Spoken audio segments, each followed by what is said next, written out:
Hello guys, it's October 20th, 2021. I'm going to be doing a recap on two trades I took on Apple today. They were both losers, but I did learn a lot from these two trades. Even though I lost, I still held my stop losses. So that's what really saved me instead of holding on to a big loser. That's what's good. But today I learned how to read the market correctly. Let's look at the live trades. So coming to pre-market, what we can see, Apple was really just above this 149 level. I was looking, if we break that, if you see, you'll see here, I had two levels marked up. So let me show y'all. So here, um, so here I was looking at Apple above 149.20. This was the first trade that I took. So we opened up. It was pretty choppy. So what I was thinking was, okay, QQQ's red, NQ's red. I was thinking red to green. SPY is also becoming green. So I was like, okay, at the break of this, I'm gonna take this trade. Um, so so yeah. So I was looking for red to green. I noticed the green starting to come up, and green here. I was like, okay, we're gonna break through. So as soon as I see we're coming above this break, you see I'm about to take the trade right here. I take it. There's just no follow through. There's no follow through. So to be honest, I'm not really mad about this trade at all. This could have gone either way. In my definition, this was a pretty good trade. It just did not go my way. Like there was still a move in my favor. Red to green, the market was going up. Looked like Apple was just about to break right through and hit the 149.40 level. Look, I'm still in this trade right here. I'm still in this trade, and then I see it starting to reject slowly.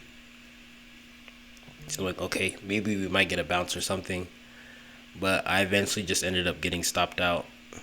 As you can see, it flushes. Wait for it, and then yeah, that's when I get stopped out. So, okay, that trade was not necessarily a bad trade. I'm okay with that one.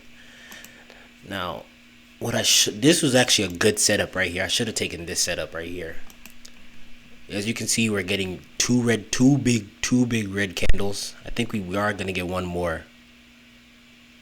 Let me see. Oh yeah, we just get two big red candles,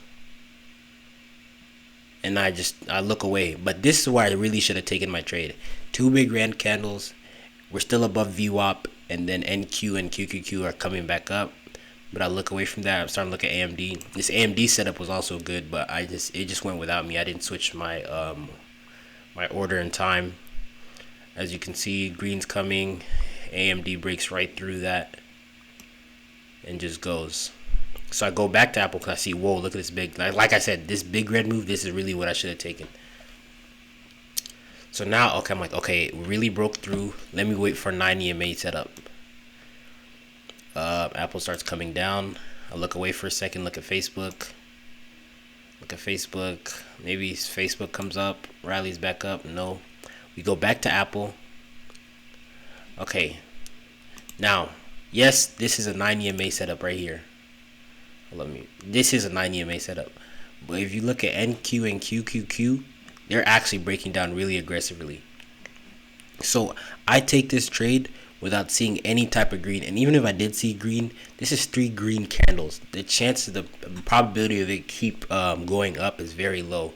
So this is where I should not have taken this trade at all. I should wait for a really clear red move and then up instead of just one red and then I see green right here and I decide to take this trade. But we have 4 green candles. I'm trading into strength. Into weakness basically. It's starting to become weak after this, even though it breaks out. So I take this. It's coming back up. As you can see, this big move right here. 30 point move on NQ, and we quickly reject. I'm gonna get stopped out really quickly.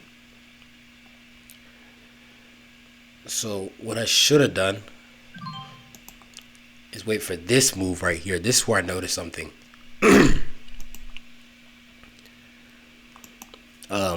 When Apple's starting to do this, when I see, okay, clear red to green, was this the, yeah, this is where we get wicked out. This would have also been a pretty good trade, right here, because we got actual red candles, but the market wasn't moving. You see, Apple's pushing, but the market is not pushing with it. Well, I think that might have been a little bit of price manipulation. I don't know. But this is where I should take a trade. Where was that at? Right here. We have 3 red candles, and then we're at the 9. This is a 9 EMA play that I like to touch, because we have 3 red on NQ and QQQ, and we're at the 9. So once I see pressure buying pressure right here, I should take this. We're pushing up. So and then at the break of like 149.05, you get stopped out. So as you can see, it's holding this 9 EMA. SPY is also in my favor. 2 red candles, so we could get a red to green, and then it starts pushing up. This thing goes crazy. 149.31. Here I'll probably be looking at 145 for a stop, for a take profit. We're still going. NQ still green. Still going. And then once we break this level, Apple just leaves without me. I wanted this move over here, but I didn't get it, but it's whatever. Apple's still going. And then it breaks right through. And then that's a trade. So I learned something today. Even though there are 2 losers moving forward, I have this in my memory. You know, it's like playing sports. Mess up in the game, look at film, then you fix what you did. Yeah. You can see Apple just goes right through. But yeah, this was just a quick learning lesson. Part of the game, you gotta grow. I'm a new trader, so it's gonna be learning lessons going through the process. One day we become very profitable. Yeah, thank you for watching.